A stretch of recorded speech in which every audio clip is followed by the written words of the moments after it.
See the difference. This side would just cut out by the regular scissors that I just dropped on the floor. I don't feel like picking up right now. And this was obviously cut by the pinking shears. They are called pinking shears. They have like 2 or 3 other names for them.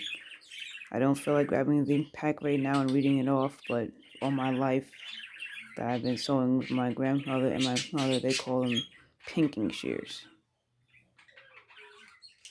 Literally, the color pink with ING at the end of it.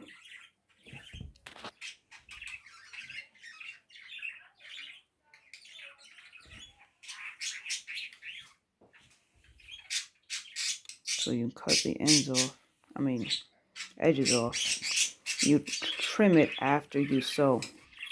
So like I said, it's not a huge deal. It's just that to prevent the chaos that might happen to your needle as you're sewing, is when you lay out any pattern, use pinking shears to cut the pattern out.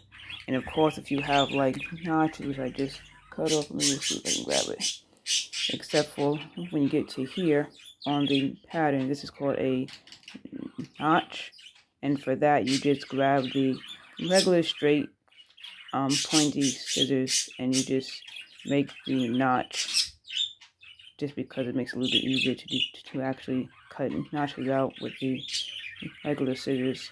And then you just continue pinking it, so this foolishness doesn't happen.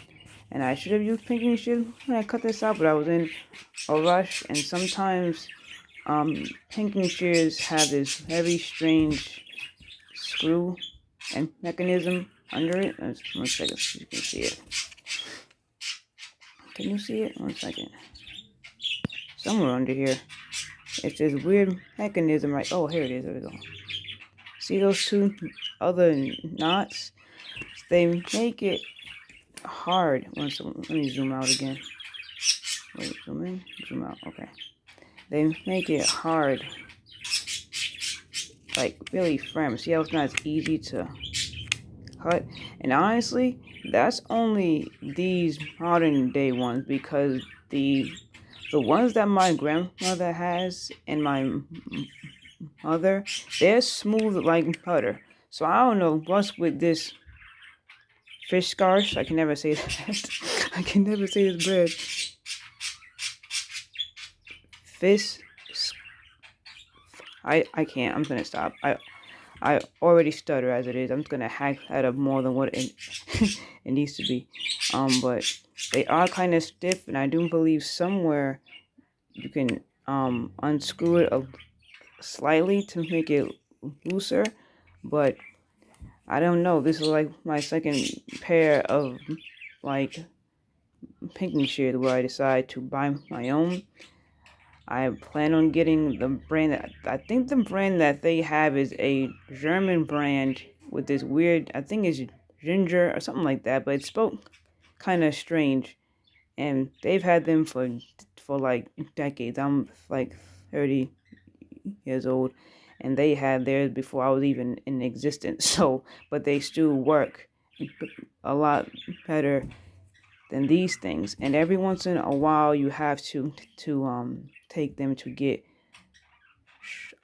sharpened, which there used to be this hardware shop down the street from my house where my grandmother would take them to get them shipped out to be sharpened, but he doesn't exist no more. The guy was almost 100 years old, and he finally sold his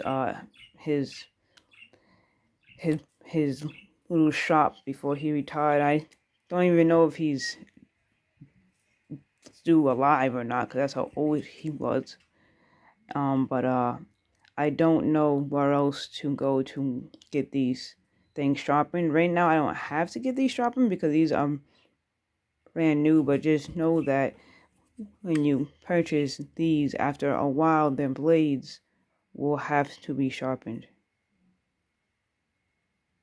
And my camera takes a few minutes to go into focus because it's just that type of phone. So they're really good.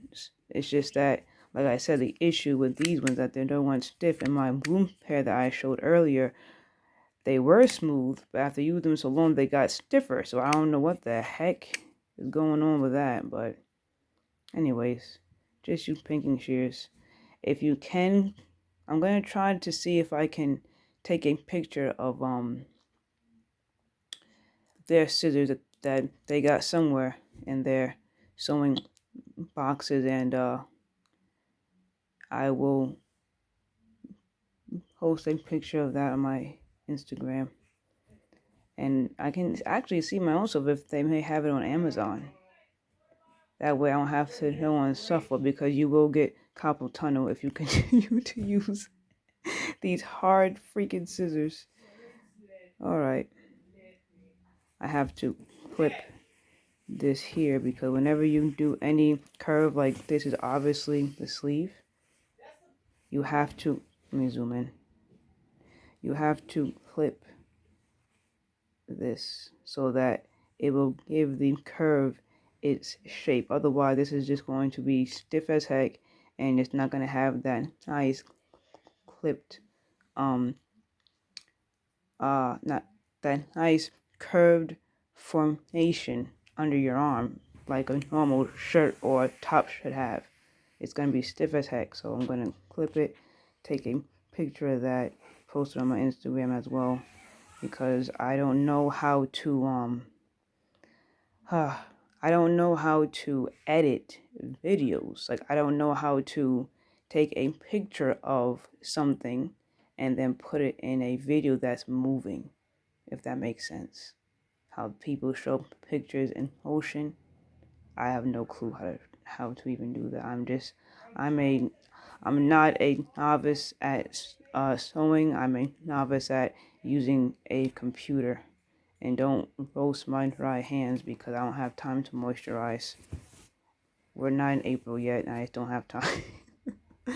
I go from sewing to making food to eating. I don't have time to keep having lotion on my hands, so don't roast my dry hands. Once April and May comes around, it's like it would never happen that my hands would dry and cracked. Alright, I'm gonna get ready to clip this.